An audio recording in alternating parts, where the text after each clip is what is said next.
నమస్తే, నేను కాంతి Kiran, Bharatiya Janata party SC Morcha రాష్ట్ర అధ్యక్షుడు. ఈరోజు భారతీయ జనసంఘ్ సంబంధించిన వ్యవస్థాపక నాయకుడు శ్యామాప్రసాద్ ముఖర్జీ బలిదాన్ అయిన రోజు. శ్యామాప్రసాద్ ముఖర్జీ బలిదానం వెనుక ఒక ప్రజలకు తెలియని ఒక చారిత్రక నేపథ్యం ఉన్నది. ఈరోజు దాని విషయంలో వాస్తవికమైన విషయాల మీద చర్చ చేద్దాం. మనందరికీ తెలిసిన విషయమే, 1947లో ఈ దేశము మతము ఆధారంగా విభజించబడ్డది.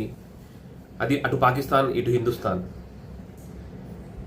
కానీ total complete transition of people, అటు ఉన్న హిందువులందరూ ఇటు రాలేదు, ఇటు ఉన్న ముస్లిమ్స్ అందరూ కూడా అటు వెళ్ళలేదు. సరే, దాని వెనుక కారణం ఎవరు అనేది విషయం వదిలేస్తే, చాలా మంది హిందువులు ఎవరైతే ఆర్థికంగా బలహీనులైనో అక్కడే స్థిరపడిపోయినారు. అటు ఈస్ట్ పాకిస్తాన్, వెస్ట్ పాకిస్తాన్, ఇప్పుడు బంగ్లాదేశ్ అంటుంటామో, దీనికి మొహమ్మద్ అలీ జిన్నా ఒక నేతృత్వంలో అధికారం ప్రారంభమైంది. ఎట్లెట్లయితే మొహమ్మద్ అలీ జిన్నా తన ఒక అధికార బలం చూపిస్తున్నాడో అదే రకంగా అక్కడున్న పాకిస్తాన్లో ఉన్న, బంగ్లాదేశ్లో ఉన్న హిందువుల మీద అత్యాచారం ప్రారంభమైంది. హిందువుల దేవాలయాలు ధ్వంసం అయిపోయినాయి, హిందువుల మాన ప్రాణాలతో చెలగాటమైనాయి, హిందూ మహిళల లైంగిక అత్యాచారాలు జరుగుతున్నాయి.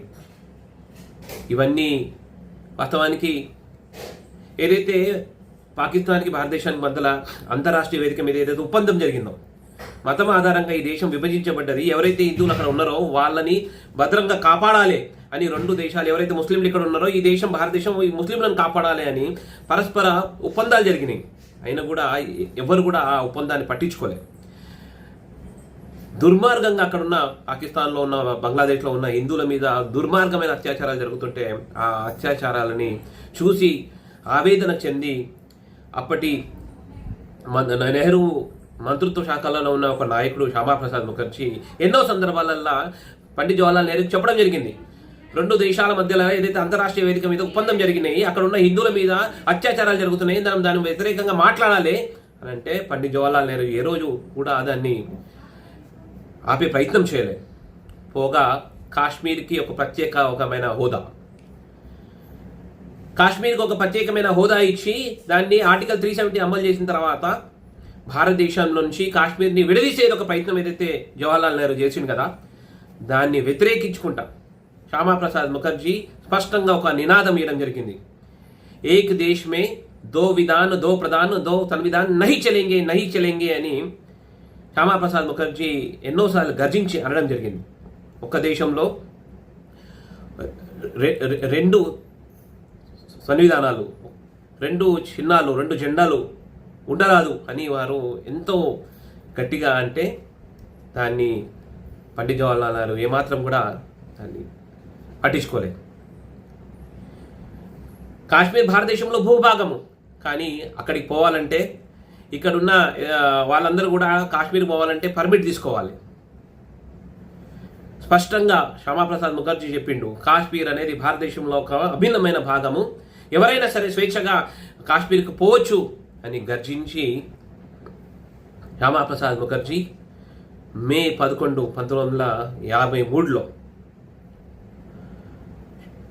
శ్యామాప్రసాద్ ముఖర్జీ నేతృత్వంలో వారు అక్కడికి కాశ్మీర్ పోవడం జరిగింది.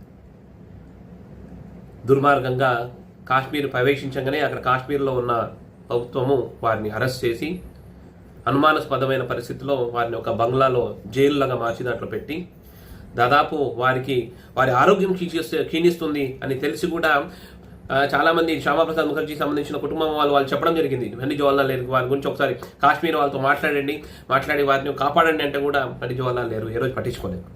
శ్యామాప్రసాద్ ముఖర్జీ చివర వారిని హాస్పిటల్లో అడ్మిట్ చేస్తే అప్పటికే 23 జూన్ 1953లో హాస్పిటల్కి తెచ్చేసరికి వారికి ప్రాణాలు కోల్పోవడం జరిగింది. ఎక్కడో ఒక చోట శ్యామాప్రసాద్ మరణం వెనుక ఖచ్చితంగా కాంగ్రెస్ నాయకుడు పండిత్ జవహర్లాల్ ఒక నేర హస్తం ఉన్నది. ఎందుకంటే కాశ్మీర్ని ఏదైతే ప్రత్యేక హోదా ఇచ్చి కాశ్మీర్ని తన స్నేహితుడైన షేక్ అబ్దుల్లాకి పట్టం కట్టి ఏదైతే ప్రయత్నం చేస్తుండే దాన్ని వ్యతిరేకించుకున్న శ్యామాప్రసాద్ ముఖర్జీ దేశంలో జనసంఘ ఆధారంగా ఒక ఉద్యమాన్ని తీసుకొచ్చిండు. ఆ ఉద్యమం అదే రకంగా కొనసాగినట్టయితే అయినా ఒక ప్రజా ఆదరణ కోల్పోతాడు అని గ్రహించిన పండిత్ జవహర్లాల్ నెహ్రూ శ్యామాప్రసాద్ ముఖర్జీని దుర్మార్గంగా అక్కడ కాశ్మీరీ ప్రభుత్వంతో వారిని హతం చేయడం జరిగింది. ఈ సందర్భంగా ఈ దేశంలో ఉన్న హిందువులందరూ ఒక విషయం గ్రహించాలి. ఆనాడు దేశం స్వాతంత్రమైన తర్వాత ఈ దేశం మతం ఆధారంగా రెండు భాగాలుగా విభజించబడ్డ తర్వాత అక్కడున్న హిందువుల గురించి మాట్లాడిన వ్యక్తి శ్యామాప్రసాద్ ముఖర్జీ. డాక్టర్ బాబాసాహెబ్ అంబేద్కర్ స్పష్టంగా చెప్పిండు, ఆర్టికల్ 370 అమలు చేసినట్టయితే ఇక్కడున్న రాజ్యాంగము కాశ్మీర్లో అమలు కాదు అని స్పష్టంగా బాబాసాహెబ్ అంబేద్కర్ హెచ్చరించినా కానీ పండిత్ జవహర్లాల్ నెహ్రూ పట్టించుకోలే. కాబట్టి ఈ సందర్భంగా శ్యామాప్రసాద్ ముఖర్జీ బలిదానమైన రోజు మనమందరం కూడా ఆ మహానుభావుడు కాశ్మీర్ ఏ రకంగా భారతదేశంలో ఉంచే ప్రయత్నం చేస్తూ తన పూర్తి శరీరాన్ని ఆహుతి చేసి ఈరోజు భారతీయ జనతా పార్టీ నరేంద్ర మోడీ గారి నేతృత్వంలో ఆ మహానుభావుడుకి నిజమైన నివాళులిచ్చి ఆర్టికల్ 370 రద్దు చేసి ఈ దేశంలో కాశ్మీర్ అభిన్నమైన భాగమని నిరూపించి కాశ్మీర్ని కాపాడడం జరిగింది. ఇదే నిజమైన నివాళులు భారతీయ జనతా పార్టీ శ్యామాప్రసాద్కి ఇస్తుంది. భారత్ మాతాకి జై.